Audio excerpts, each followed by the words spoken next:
ഇന്ന് തന്നെ ഡൗൺലോഡ് ചെയ്യൂ. കാണൂ നിങ്ങളുടെ ഫേവറേറ്റ് ഷോസ്.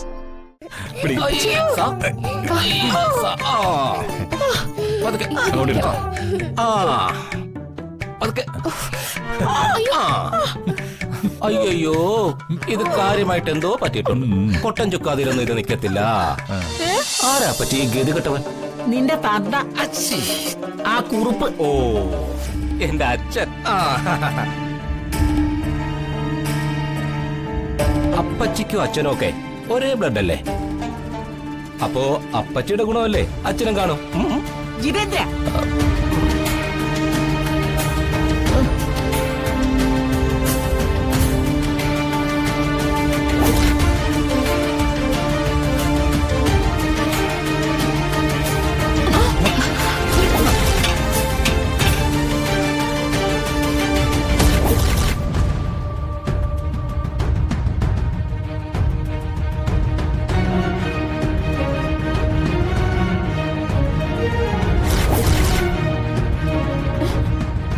നോറിയ പണി ചെയ്തതും പോരാഞ്ഞ് ആരതി കുടിഞ്ഞ് ഐശ്വര്യത്തോടെ കേട്ടുന്നോ? ചെയ്യാത്ത കുറ്റത്തിന് എന്നെ പ്രതിയാക്കാൻ നോക്കിയവനാ ജഗൻ. എല്ലാത്തിന്റെ ആണിക്കല്ല് തെറിപ്പിക്കണം. ഈ ഒരുമ്പെട്ടവള് കുടുംബം തകർക്കാൻ ഇറങ്ങിയിരിക്കുന്നു. നാത്തൂനെ, എന്നെ തോൽപ്പിച്ച ചിരിയുമായി ഇവര് പല്ലിളിച്ച് നിൽക്കുമ്പോ എനിക്കിവിടെ സ്വസ്ഥമായിട്ട് കഴിയാൻ പറ്റില്ല. ഞാനിവിടുന്ന് ഇറങ്ങിത്തരാം. ഇറങ്ങുന്നതും ഇറങ്ങാത്തതും ഒക്കെ നാത്തൂന്റെ ഇഷ്ടം. പിടിച്ചു നിർത്താനൊന്നും എന്നെ കിട്ടില്ല. ഇനി ഈ വയസ്സുകാലത്ത് എന്റെ രക്തത്തിൽ പിറന്ന മകനും അവന്റെ ഭാര്യയുമാണ് ഭർത്താവിന്റെ സഹോദരിയെക്കാളും എനിക്ക് വലുത്. അവരിവിടെ തന്നെ കഴിയും. അതെ, കുറുപ്പിന്റെ ഭാര്യയുടെ തീരുമാനമോ ഉറപ്പുള്ള തീരുമാനം. നിങ്ങൾ കേറി വാ മക്കളെ, വാ.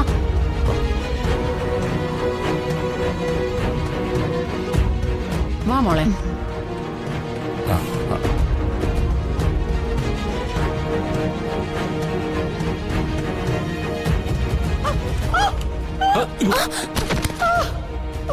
അയ്യോ അയ്യോ അയ്യോ, എന്റെ നടു പോയി. അത് കലക്കി. വരുന്ന പറ്റിയോ അപ്പച്ചി? ഇനി എന്ത് പറ്റാൻ? അപ്പച്ചി കുഴിച്ച കുഴിയിൽ അവസാനം അപ്പച്ചി തന്നെ വീണു. ഇതാണ് ഈശ്വര നിശ്ചയം. മനസ്സിലായ? ഹരഹരോ ഹരഹര. എന്താ എന്താ ഇവിടെ ഒരു ശബ്ദം? എടാ, ചക്ക വീണതാടാ. ഓ, അല്ല, അപ്പച്ചി വീണതാടാ. അപ്പച്ചി, ആരതിയിലെ വിളക്കുതിരി എണ്ണയിൽ മുങ്ങി കെട്ടുപോകാതെ നീട്ടി വെക്കേണ്ട ആളാ അപ്പച്ചി. ആ അപ്പച്ചി തന്നെ തിരി എണ്ണയിലേക്ക് വലിച്ചിട്ട് കെടുത്തി. അപ്പൊ അത് ഈശ്വരനെ പിടിച്ചു കാണില്ല. അതാ അപ്പച്ചിയെ വീഴ്ത്തിയത്. വെറുതെ ആവശ്യമില്ലാത്ത പണിക്കൊക്കെ അപ്പച്ചി എന്തിനാ പോയത്? ഈ പ്രായത്തിൽ വല്ല പൊട്ടലൊക്കെ സംഭവിച്ചാലേ പിന്നെ ചാകുന്നത് വരെ ബെഡിലായിരിക്കും.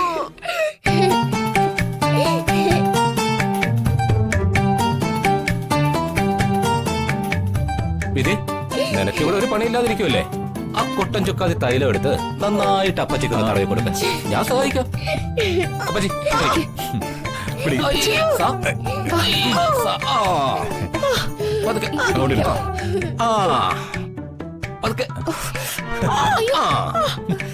അയ്യോ, ഇത് കാര്യമായിട്ട് എന്തോ പറ്റിയിട്ടുണ്ട്.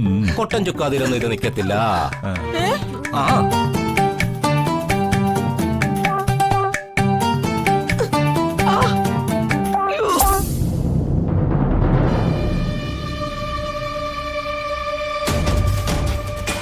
നിരഞ്ജൻ, എന്താ നിന്റെ ഉദ്ദേശം? എടാ, ചോദിച്ചു കേട്ടില്ലേ, എന്താ നിന്റെ ഉദ്ദേശം എന്ന്?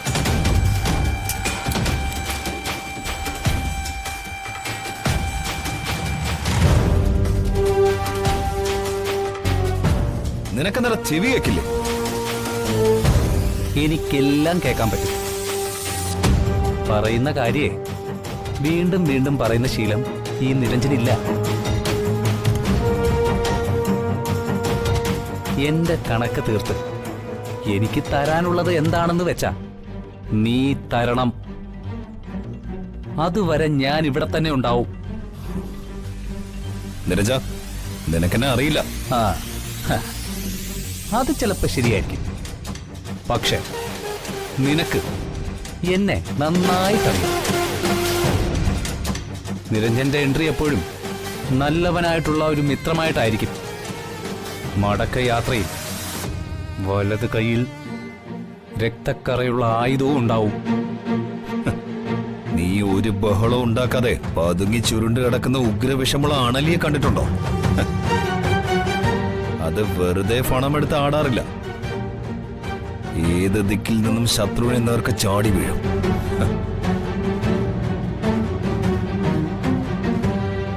അധികം നീട്ടാതെ ഫുൾ സ്റ്റോപ്പ് ഇടുന്നൊരു രീതിയാ അണലിയുടേത്. എന്റെ കണ്ണുകളിലേക്ക് നോക്കിയേ, ഒരണലി ചീറ്റിയാടുന്നത് കാണുന്നില്ലേ നീ?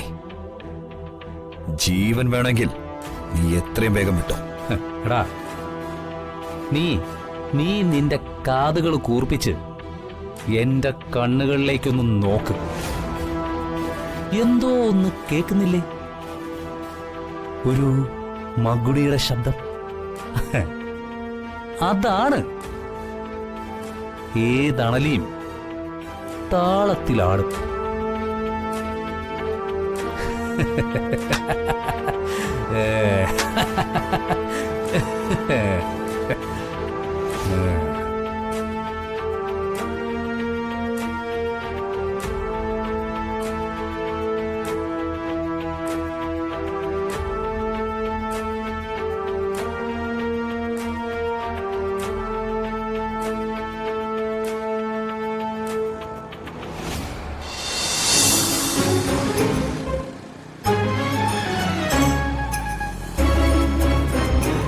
ജയനങ്ങൾ എന്താ താമസിക്കുന്നത്?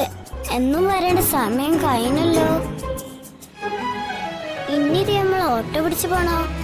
ആ വേണ്ട, വീട്ടിൽ ചെല്ലുമ്പോ വരക്കി ഇട്ടോ.